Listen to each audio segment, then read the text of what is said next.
I think I've wasted 40 seconds adjusting my hair.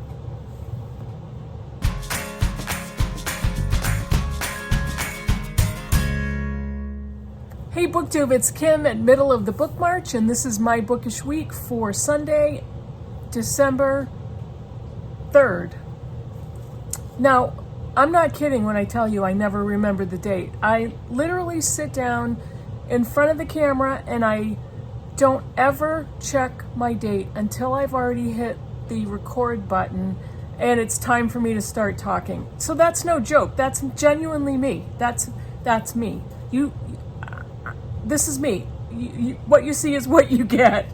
So, listen, I didn't finish one book last week. There's a lot going on. My health is great. I feel good. There's a lot of other life stuff going on. Life happened. So I didn't finish anything. I'm reading a bunch of books, and I have another little topic to talk to you about. So let me quickly show you what I'm currently reading. I am reading Willa Cather's O Pioneers as a buddy read with Hannah from Hannah's Books.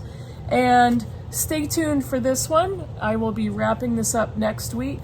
I am almost halfway through, and we're going to be talking in a couple of days. It's a very short book, so I do not foresee any problem in finishing this. And this is the first in her, let's see, I can't remember the name of the series. Is it the Great Plains series or I don't know. I wish I could remember. It was in my head at one point. So yes, Willa Cather's O Pioneers. Had a little bit of an interruption there. So I'm going to be done with this in a day or so, and I will tell you what I think next weekend. I am going to finish, I'm probably 2/3 of the way through Barbara Pym's No Fond Return of Love. This is a really charming book, and it's a Barbara Pym novel, so I've been really happy reading this. Looking forward to finishing this, which I will probably do sometime this weekend. So honestly, you guys, next weekend I'll have plenty to wrap up, I'm sure. I will, I know that for sure. This book is my audiobook. I am listening to The Only Plane in the Sky, An Oral History of 9/11 by Garrett M. Graff. Now, I tried to read this a few times and put it down because it's just, the word heartbreaking is not a strong enough word to describe this book. And if any of you, like me, remember where you were when 9/11 happened and watched it unfold live, this book is, it's mournful, and it is gut-wrenching. On audio, as much as I would recommend the audio, it is very difficult to listen to. There were times when I had to turn it off. I was crying, and it's even reading the text, there are photos in the book, and some of the photos are disturbing and brutally sad to look at. So this has been a difficult one.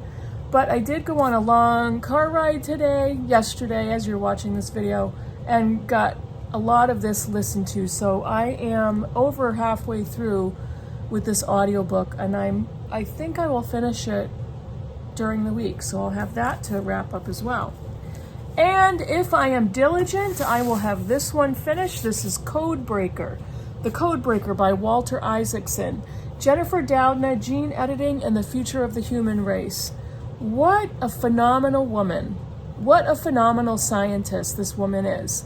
And the work that she's done on RNA and gene sequencing and viruses and the coronavirus, I cannot wait to read the rest of her story and read about her successes and her accomplishments. I'm really looking forward to this one. So I do believe that it's possible next week to wrap up all 4 of these books. 2 novels and 2 nonfiction that I had left over from November. I will be starting my Remember December rereads this month, pretty soon. So I'd like to get that pile behind me, and I will start on some rereads that I've got stacked up that I showed you already. Maybe I'll pull out another one. Maybe there'll be a wild card. That's typically what I will do. So, what else did I want to talk to you about today? I was thinking about putting this in a True Confessions video, and honestly, none of you all will be surprised at this confession, but I have Tsundoku. No, it's not the Sudoku math games, it's Tsundoku, which is a Japanese word which refers to taking pleasure in the act of hunting down and buying books, but not quite reading them. And I have a combination of being a voracious reader and absolutely loving the hunt of books and loving to buy books for my collection. So, on Sunday, no, this is Sunday. Yesterday, when I'm filming on Saturday, so I'm trying to get my days straight. On Saturday, today, you're watching this video on Sunday, but today, my husband and I drove down to Used Book Superstore, which I have featured on my channel several times, and I picked up 5 books. Now, wait, listen. I unhauled 15 bags of books a few weeks ago, and I took to Used Book Superstore 3 bags of books to trade in. Now, I'm not talking plastic grocery bags. I'm talking gigantic totes. You know, I don't know if you use those plastic 99-cent tote bags, but I have a ton of them. Like, they're the reusable grocery totes. That's what I use. And I took 3 bags of books down to Used Book Superstore and got a store credit of it's not like a ton of money, but I got almost $50 in store credit. And I picked up 5 books and 1 for my husband, and I still had $28 left, less than $50 because I didn't spend very much. So I have 5 books that I'm going to quickly show you the result of my Tsundoku disorder. I bought this Penguin edition of The Woman in White by Wilkie Collins. This is a classic that I will keep on my shelf, and I'm going forward, I've been really discriminating about the books I'm buying. And I am not a new release fan. Once in a while, I have bought new releases, but a lot of times I'll read the book and enjoy it, but don't feel the need to keep it. So I can read those books from the library, or I can read the ebook when it goes on sale. But a classic I will keep forever. And this is just an excellent copy of The Woman in White in this Penguin Classics by Wilkie Collins. The next one is also a Penguin Classic, and I thought I owned this, and I don't think I do. This is Vanity Fair by William Makepeace Thackeray. It's clearly a used book, but it's still in great shape. So I'm like, why do I not own this book? It's kind of, my intention to read it. I've never read Vanity Fair before, and I was really surprised. It's the Penguin Classic, but the pages are in great shape and the font is really clear and easy to read. And that's really important to me. You know how important that is. So, this one was kind of I'm going to buy it. It was on a very deep discount. This is The Little French Bistro, a novel by Nina George. And I read her book, The Little Paris Bookshop, and quite enjoyed it, quite liked it. And I felt, this would be a nice, charming, cozy book to read. So I picked it up. And I have the other book in my other room in a box that I found from a library sale, and I bought that one for $1. And this one was not much more than that. So I thought, I'm gonna have a little set. This one was on the 99-cent clearance rack. And I have had my eyes on this book. This is nonfiction. I've had my eyes on this book for a long time. This is The Education of an Idealist, a memoir by Samantha Power. 99 cents. So I automatically grabbed it up. Let me read you a little bit about what this book is about, in case you don't know. Let's see. The Education of an Idealist brings a unique blend of suspenseful storytelling, vivid character portraits, and shrewd political insights. It traces Power's distinctly American journey from immigrant to war correspondent to presidential cabinet official. In 2005, her critiques of U.S. foreign policy caught the eye of newly elected Senator Barack Obama, who invited her to work with him on Capitol Hill and then on his presidential campaign. After Obama was elected president, Power went from being an activist outsider to a government insider, navigating the halls of power while trying to put her ideals into practice. She served for 4 years as Obama's human rights advisor, and in 2013, he named her U.S. Ambassador to the United Nations, the youngest American to assume the role. And Power is a Pulitzer Prize winning author. So I've had this in an online cart. I've looked at it in the stores, I don't know, for maybe a couple of years. When was this published?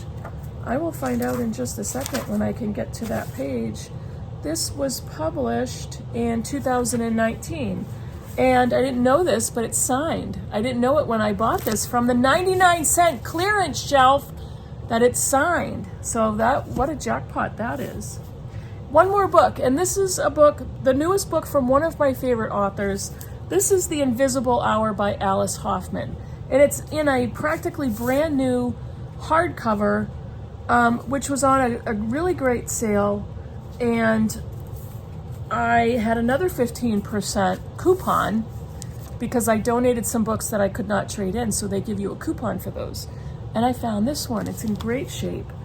One brilliant June day when Mia Jacob can no longer see a way to survive, the power of words saves her.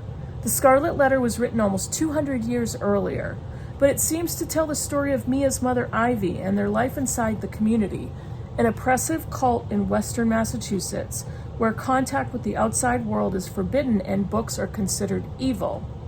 But how could this be? How could Nathaniel Hawthorne have so perfectly captured the pain and loss that Mia carries inside her?